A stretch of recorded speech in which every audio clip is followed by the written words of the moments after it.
They say she's sweet. You may not know her name or her music. And you may not know her name or her music. But seeing a performance of Dreaming Zenzile will leave you with a deeper appreciation for both these artists. I don't know if impersonation is the word as much as I'm trying to play the role of Miriam Makeba and trying to channel her as best as I can.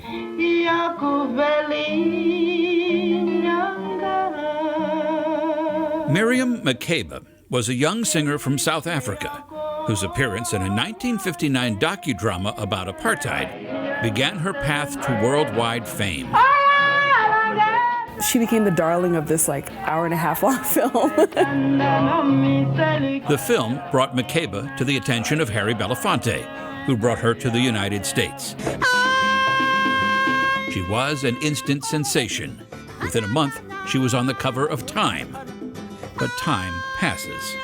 Those of us who've had a chance to get to know her music and artistry and legacy, even though she's no longer with us physically, she still very much lives in the imagination and in our lives.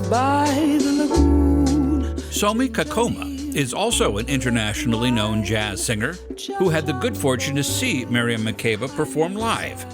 Now she's trying to give audiences a sense of Makeba's style and life story through a new musical called Dreaming Zenzile, which Somi Kakoma wrote.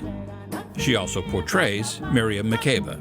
She was the first African artist to kind of have huge commercial success on the global cultural stage.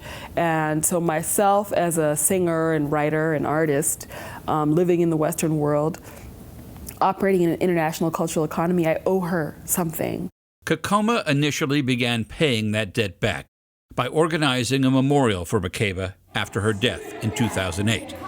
And it was that experience, balled up with complex emotions surrounding the death of her father, that started her down a path she didn't even recognize she was on when she first started walking it more than 6 years ago.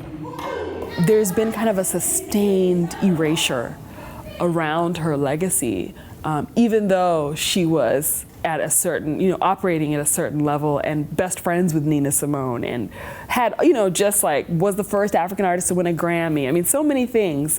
And didn't really come back into the cultural consciousness of this country until around the 80s, Paul Simon's Graceland tour.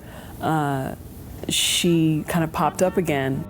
I knew that this was a play that had the potential to really change the landscape of the American theater, and I still believe that. Along with being a world premiere, Dreaming Zenzile is also the season opener at the Rep.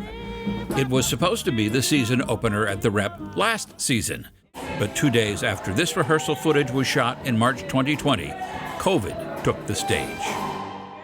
We literally closed the theater on the day we were moving from the rehearsal room to this beautiful stage for the show. And so to have this full circle moment, to turn the heartbreak into incredible joy, I could not be prouder to reopen the Repertory Theater of St. Louis for live performances at the Loretta Hilton with Dreaming Zenzile.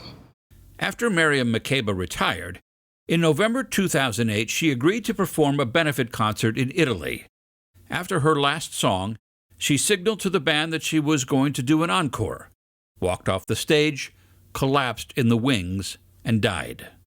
Dreaming Zenzile is set on that night, with members of the chorus also playing the roles of spirits who tell Makeba why her time to join them had come. It's an emotional journey. I'm humbled by this work constantly. Makeba would become known as Mama Africa, and as the wife of activist Stokely Carmichael, she became an important figure in the civil rights movement and the anti-apartheid movement. And while audiences today may barely remember Miriam Makeba, if they ever knew who she was to begin with, Somi Kakoma hopes Dreaming Zenzile will change both those things. More than anything, I just want her to be remembered. Her story is worth knowing. The opportunity to tell this story of this icon that has inspired me in my life, who represents a lot of complexity in the world in one body, In a city like St. Louis that understands and appreciates art, it felt like a no-brainer. This is where this play was meant to take flight.